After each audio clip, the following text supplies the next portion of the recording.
आज़ादी के बाद कई सरकारें आईं और कई सरकारें गईं, मगर उसके साथ साथ एक नारा आया, बेटी बचाओ बेटी पढ़ाओ। जैसे ही ये नारा प्रचलित हुआ तो बेटी वालों को ये लगा कि शायद अब बेटियां बच पाएंगी, बेटियों की सुरक्षा जो है वो हो पाएगी। कहाँ तक सुरक्षा हुई? कितनी बार हम लोग भी इस नारे की दुहाई देते नजर आए। इस नारे को लेकर हमने कई बार खबरें भी चलाईं, कई सारे पत्रकार भी इसको चलाते रहते हैं कि बेटी बचाओ बेटी पढ़ाओ और बेटियां सुरक्षित नहीं हैं। मगर सच्चाई कहाँ तक है? हम आज आपको ऐसी सच्चाई बताने जा रहे हैं जिसे सुनने के बाद में आपको लगेगा कि वाकई अभी बेटियां सुरक्षित नहीं हैं। एक बेटी के पिता यहाँ पर बैठे हुए हैं, दिखाएं इनको थोड़ा सा। इनकी बेटी 3 साल तक अपने मुजरिमों को पकड़वाने के लिए थाने की भागदौड़ करती रही, मगर अरेस्टिंग के नाम पर उनको ना तो कभी पकड़ा गया, ना ही उनसे ये पूछताछ हुई कि उस बेटी को इतनी बुरी तरह से उन्होंने आखिर क्यों मारा था। बताया जा रहा है कि 3 साल पहले इनकी बेटी चारा लेने के लिए गई थी खेत पर। जिस दौरान वो चारा लेने के लिए जाती है, उस दौरान कुछ लोग वहाँ पर पहले से ही घात लगाए हुए होते हैं, जो उसी गांव के होते हैं, ताकि बाहर के लोगों को ये जल्दी से शक ना हो पाए कि ये लोग यहाँ पर क्यों बैठे हुए हैं। उन्हीं के परिवार की वो लड़की भी होती है, क्योंकि उस खेत के आसपास एक भट्टा है और वहाँ के लोगों की आवाजाही हर वक्त लगी रहती है। जैसे ही इनकी बेटी शबाना को वो लोग वहीं दबोच लेते हैं और उसी के दुपट्टे से उसके हाथ पैर बांध देते हैं और गलत नीयत से उसे अंदर की ओर खींचना शुरू करते हैं।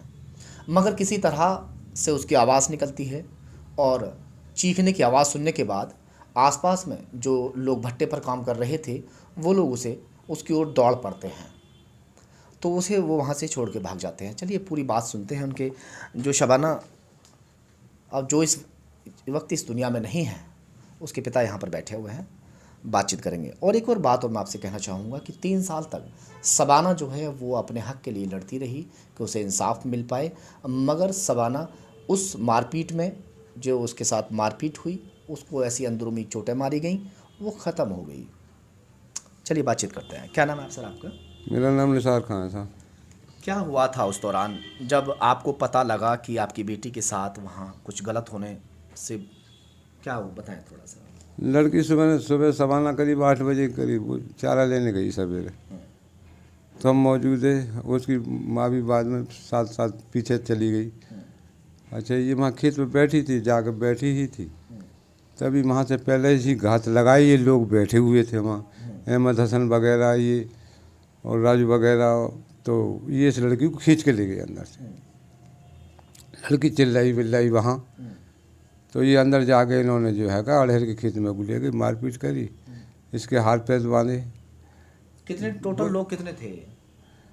जब तो उस वक्त तो ये 4 ही लोग थे, उसके बाद में तो फिर हज्जू में इकट्ठा गए, इसके घर के लोग भी और आ गए, और इनका खेत भी पास में ही पड़ता है वहाँ, तो वो भी लोग आ गए इन घर वाले। तो इसके साथ मारपीट वाली, हमने 100 नंबर को मैं पहुँच गया, मैंने 100 नंबर को फ़ोन करा, गाड़ी 100 नंबर वाली आई और थाने नरोरा को फ़ोन इतना मारा पीटा। फिर उन्होंने, ये तो जब हज्जू में इकट्ठा हो गया, हाथ पैर बांध दिए इसके और मारपीट करी बुरी तरीक़ा से, तो काफ़ी लोग इकट्ठे हो गए। ये वहाँ से फिर ये भाग लिए। अच्छा, पुलिस नरोरा को भी मैंने फ़ोन करा, साहब इस लड़की को ले जाओ, ये मार दी यहाँ से, तो इसको मार दिया बिल्कुल। तो नरोरा एसओ चरण सिंह उस वक्त में एसओ था, उससे मैंने फ़ोन करा और 100 नंबर को, 100 नंबर गाड़ी और पुलिस की गाड़ी आई और उससे लड़की को हाथ बंधे हुए अभी खोल खाल के वो ले गई थाना नरोरा। और फिर ये फ़ौरन ही कसेर कला वहाँ भेजा। तो वहाँ भेजने के बाद में रेफ़र कर दिया बुलंदशहर के लिए। बुलंदशहर यहाँ एडमिट हुई रात को 30 तारीख। अरेस्टिंग हुई किसी की या नहीं? कोई साहब अरेस्टिंग कुछ ना हुई, कोई कुछ ना हुआ। हम जाते रहे थाने वाले, कुछ ना हुआ। मीडिया ने भी छापा था, ये अखबार की कटिंग आप देखिए। उसके बाद में न्यूज़ चैनल वाले भी वहाँ पहुँचते हैं। अक्सर जब बेटी के साथ में कुछ इस तरह की घटना होती है तो सुर्खियाँ भी, अखबार भी बटोरते हैं, चैनल भी बटोरते हैं। मगर पुलिस की बेशर्मी तो देखिए, हम इसको बेशर्मी ही कहेंगे, क्योंकि उस दौरान अगर पुलिस ने उन लोगों को अरेस्ट किया होता और अरेस्ट करने के बाद में उन्हें जेल भेज दिया होता तो ये और लोगों के लिए भी सबक बन गया होता।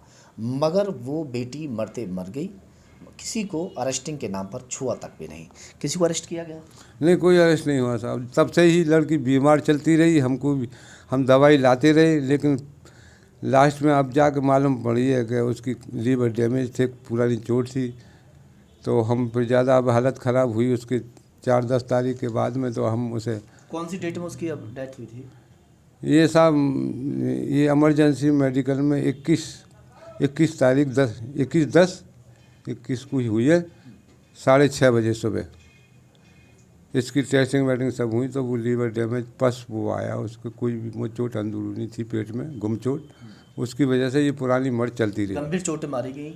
हाँ, वो पनपती रही जब से वो लड़की खाट में पड़ी रहती थी, दर्द बताती थी, दवाई दे देते थे, कभी कमर में, पेट में, हम समझ ना पाए। और तो अल्ट्रासाउंड एक्सरा आपने नहीं करवाया था जो उसका पता चल पाता कि भाई चोटें लग पाई हैं? स्टार्टिंग में- मेडिकल हुआ था जब मारपीट हुई थी?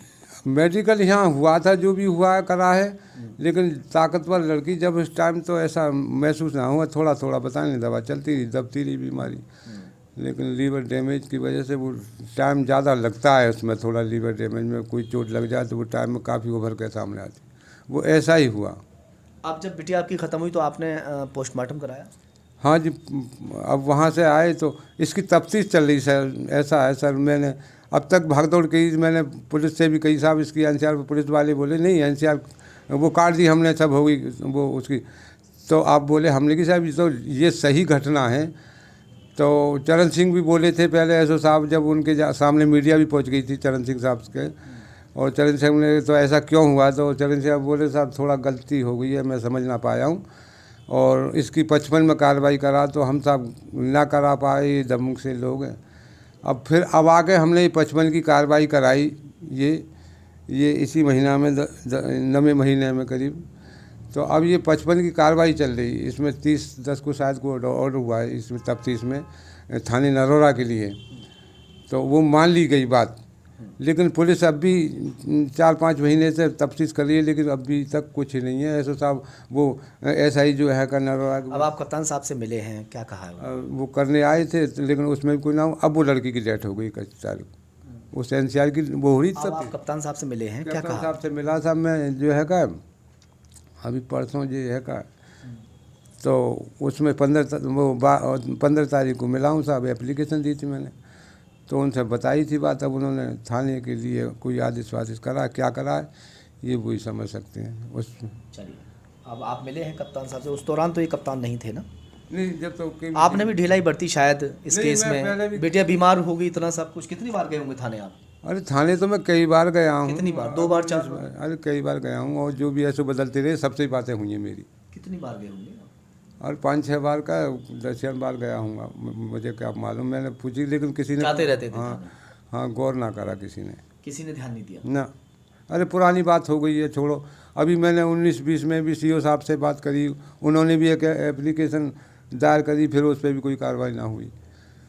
तो जाता रहे उन्होंने कोई कार्रवाई। अब 55 की कार्रवाई मतलब वो कराई थी, अब उसमें वो उन्होंने तफ्तीश जब बिटिया के साथ मारपीट हुई और उस दौरान मीडिया पहुंची, और मीडिया ने पहुंचने के बाद उन्होंने ये छापा था, न्यूज़ चैनल ने जो दिखाया वो देखिए आप।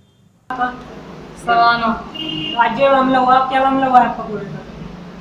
मतलब मैं अपने चारा काटने गई थी अपने खेत पे। अच्छा, अपनी काट में गई थी कौन से दिन? 30 तारीख को, अच्छा, जुमेरात का 30 दिन। तारीख की सुबह को। हाँ, सुबह को गई थी। फिर आपके साथ क्या क्या हुआ है? तो मैं आकर बैठी थी, ये 3 लोग आए थे। इससे पहले भी वारदात की थी इन लोगों ने, दोनों लोगों ने, एम हसन और राजू ने। तब मैं भाग गई थी, रिपोर्ट कराई थी। ये लोग कौन है? एम हसन, जिसका कोई मैटर नहीं है, ये कहाँ के हैं तीनों लोग? गाँव के हैं मतलब, अच्छा, आप कौन से गांव की रहने वाली हो? लखनऊ। अच्छा, तो आपके साथ रेप की कोशिश की गई या फिर रेप हुआ? फिर मुझे तीनों आए थे, और राजू, वो एम हसन और फजरू और रूबी, वो तीनों मुझे खींच के ले गए। मेड़ पे बैठी थी मैं, अंदर दोनों भाई अंदर थे, वो ताजुद्दीन और राजू। तो उन्होंने कहा इसके पैर बांधो पहले इसके। मेरे अंदर ले गए थे अड़हर में खींच के, मेरे पैर बांधे थे पहले, दोनों हाथ पैर दोनों बांध दिए थे, हाथ बांधे फिर पैर बांधे, फिर बांध दिए, फिर पीटा मुझे। तब इसकी पिटाई लगाओ, दोनों भाई ने पिटाई लगाई, तीनों भाई ने। और रूबी और एम हसन वो अलग खड़े हो गए थे। अच्छा। फिर उन्होंने पिटाई लगाई तो मैंने जब चीख निकली, मेरी आवाज़ निकली, मैंने की वहाँ घंटा सामने था, वो लोग कह रहे पिटाई हो रही, किसी को पता नहीं। तो वो लोग तो आ नहीं रहे थे कि हमारी पिटाई हो जाएगी, डर के मारे पता नहीं क्या हो रहा है। जब मैंने शोर मचाया, वहाँ की औरतें आई, गाँव की चारा काटने आई थी, तो हमें पता नहीं क्या हो रहा है अंदर। जब शोर मैंने मचाया तो जब लोग भाग गए, पब्लिक आई थी, अच्छा। तो पैर हाथ बंधे मिले मेरे। अच्छा। हाँ। तो आपने पुलिस को सूचना दी? सूचना पुलिस को घर वालों ने फोन, किसी ने कह दिया आके घर पे, अच्छा। किसी बच्चे ने कहा ऐसे ऐसे उनको मारा है। अच्छा। तो पुलिस की गाड़ी तो ये आपने देख लिया किस तरह से उसने आप बीती बताई कि मेरे साथ इस तरह मारपीट हुई, और साथ ही वहाँ जो लोग उस वक्त मौजूद थे उन लोगों ने भी गवाही दी कि भाई हमारे सामने ये सब कुछ हुआ। उसके बावजूद भी कोई नहीं पकड़ा गया। कोई नहीं पकड़ा गया साहब, आज तक कोई ना पकड़ा गया। और अभी जिस वक्त हम अलीगढ़ को लड़की लेके इमरजेंसी गए थे वहाँ मेडिकल, तब भी पीछे पीछे पुलिस वहाँ पहुँची थी, नरवा पुलिस भी, उन्होंने उसमें बयान लेने चाहे, उससे पहले बयान ले चुकी है लड़की की। वैसे पुलिस नरवा तफ्तीश जो 55 चली थी, फिर भी पुलिस वहाँ पहुँची थी और पुलिस ने वहाँ मतलब लड़की को देखा बेहोश हालत में इमरजेंसी में मेडिकल में अलीगढ़। नरवा पुलिस गई थी तो मान की भाई लड़की की तो तबीयत अभी जो है का होश आवाज़ सही नहीं है इसके, आप बताना कोई बात हो। रात को मतलब फ़ोन भी आया मुझसे 11 बजे, तो मैंने बताया भी साहब लड़की की हालत गंभीर चल रही है। पुलिस वहाँ से चली आई थी और फिर मतलब ये है कि 21 तारीख को 6:30 बजे लड़की ने दम तोड़ दिया।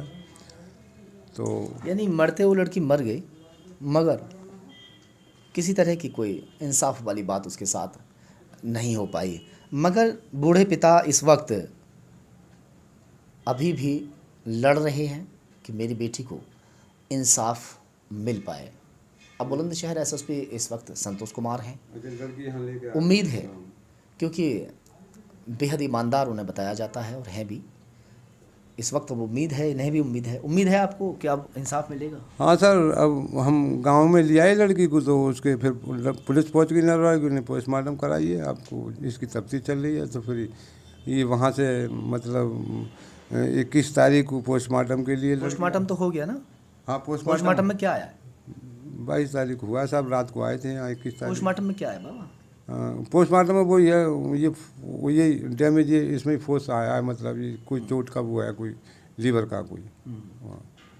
अब आपको क्या उम्मीदें हैं? कप्तान साहब से मिले हैं आप? हाँ, कप्तान साहब से मिल गया। देखो कप्तान साहब तो बढ़िया आदमी है, देखो शायद है कुछ हो पाए, उम्मीद करी जा रही है। चलिए खैर, ये सब तो चलता रहेगा। बहुत सारे केस पेंडिंग में पड़े हुए हैं इस तरह के। पुलिस को भी काम फुर्सत रहती है। जब इंसान मर जाता है उसके बाद में थोड़ा बहुत उतल पतल होती है, फिर वो भी सब ठंडा पड़ जाता है, सब ठंडे बस्ते में चला जाता है।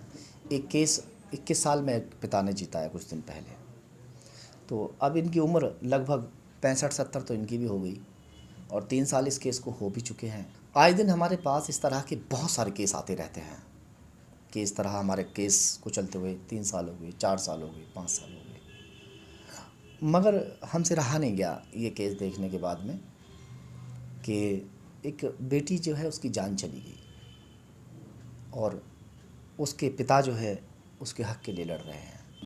शायद ही उसकी रूह को सुकून मिल पाएगा।